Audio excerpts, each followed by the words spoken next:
Thank you, and a blessed month of Ramadan to all. It is a real treat to join the Ahmadiyya community and so many wonderful public servants and friends in this gathering, virtual gathering, but I feel close to you as I see friendly faces on the screen. Let me offer three thoughts: a congratulations on the centennial, a reflection on the Ahmadiyya community and the American value of religious tolerance, and some raw reflections on the challenging moment we're living through and how faith will help us get through that moment. So to begin, congratulations on the centennial. 100 years ago, it must have seemed like a just Herculean task to come to the United States and introduce the Ahmadiyya faith to the American public. But the value of love for all and hatred for none was not a value that was foreign to the shores. Even if we don't live that way, the equality principle that all are created equal is very close to the value expressed in the Ahmadiyya community. 1920 was a powerful year. We were moving from war into peace. We were coming out of a global pandemic, the Spanish flu. 1920 was the year where women in the United States were granted equality to be able to vote. So that was a propitious year. And 100 years later, I don't know what the Las Vegas odds would be about the Ahmadiyya community's planting of seeds in the United States and the roots that have flourished from those seeds. But it is good to be here 100 years later and celebrate your accomplishments. And I'm proud to gather with you today. Say a word about religious tolerance, which is something that is so important to the Ahmadiyya Muslim community and also to our nation and to our Commonwealth.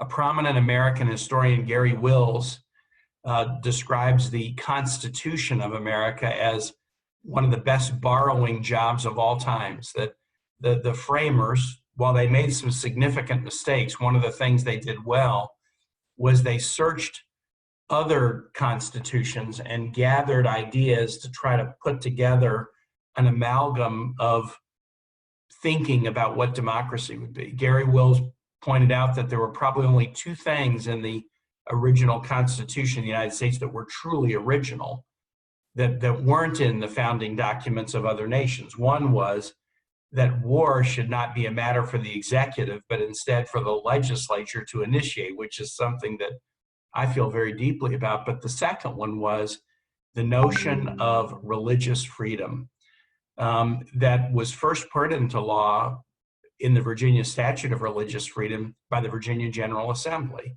The notion that you should not be preferred or punished based on how you worship or don't worship, but that we would have a climate that would allow all to worship or not as they please, and that would not only be good for individual liberty, but it would be good for the society as a whole.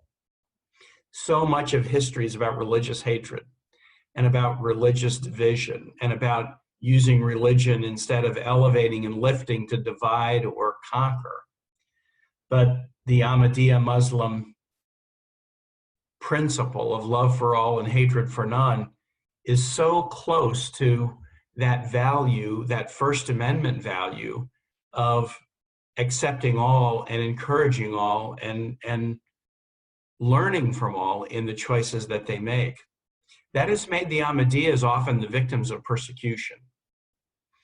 I knew quite a bit about the Muslim faith, but I knew really nothing about the Ahmadiyya history until I taught a course at the University of Richmond called The Future of Equality at the law school. And we talked about the equality of religions in the American experience.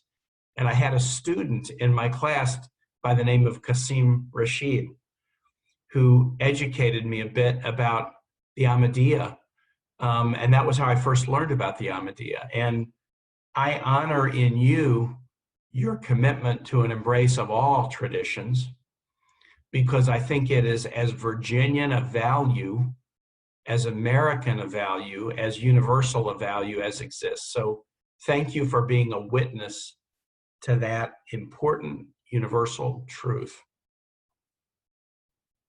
And then finally, the moment that we're living in. I mean, I'll just state feelings that are raw and that are not processed or put into a good order. My heart goes out to you. Everyone on this call, I bet, knows people who have been infected with coronavirus. I do. Everybody on this call probably knows somebody or has some connection to somebody who has died of coronavirus. My wife Ann and I have three friends and a relative who've died of coronavirus. Jeanette Galliano, my brother Steve's mother-in-law, Lois Shaver, the mother of our best friend in Richmond, Dolson Anderson, some of you know Linda Sharp Anderson, who was an agency head when I was governor, and her husband Dolson died. I've known them for years. And then Gerald Glenn, a pillar of the Richmond faith community, who died. In addition to knowing people who've died, you probably have anxieties about your own health, about the health of people that you care about. There are probably people on this call who have lost jobs or know people who have, or who have spent their lives trying to build a small business and now wonder whether it will survive. My wife Ann and I have 3 adult children. 2 of them are laid off their jobs because their jobs are closed. And so they have anxieties. We're fortunate people, but even we as fortunate people feel very closely connected to the catastrophe that this is visiting upon the United States and upon the entire world. It does not fall equally on everyone's shoulders. But the Bible, the New Testament says, I love this language, the rain falls on the just and the unjust, but it doesn't necessarily fall equally on everyone's shoulders. And certainly as we look at who is affected by coronavirus, who has died by coronavirus, it may be touching everyone, but it's not touching everyone equally. And so we are, we're sort of forced back into these old spiritual questions. Why does suffering happen? What does it all mean? I'm thinking a lot about the book of Job these days, which is not only a book that's important to Christians, but also to Jews. And Job's story is in the Quran. And everybody knows Job's story. He experiences a lot of suffering. Everything's going great for him, but then it starts to go badly for him. He wonders whether he's suffering because the universe is pointless and all his good works are for naught. His neighbors see his suffering and decide that he must be suffering because he's being punished. He must have done some bad things we didn't know about, and so the suffering is a punishment. But the reader of the story knows that neither of those things are true. The reader of the story knows that Job is going through a trial, not because he was bad and not because the universe was pointless. He's going through a trial because he's being tested. He's being tested to see whether even in adversity, he'll cling to his faith, cling to his principles and values and not let go of them. The Creator believes he will, and the devil believes he'll let go of his faith and principles when times get tough.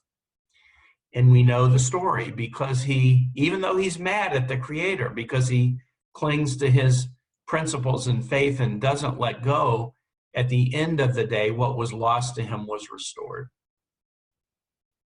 So in this time of great challenge, even when we can't exactly see the reason and we can't exactly understand why it's all happening, there is at least a North Star out there, a story that is sacred to all that says, when you can't understand it and when you're mad about what you're going through, just don't abandon your faith and your principles. And if you don't, then the things that might have been lost will be restored. And that's my prayer for all of us.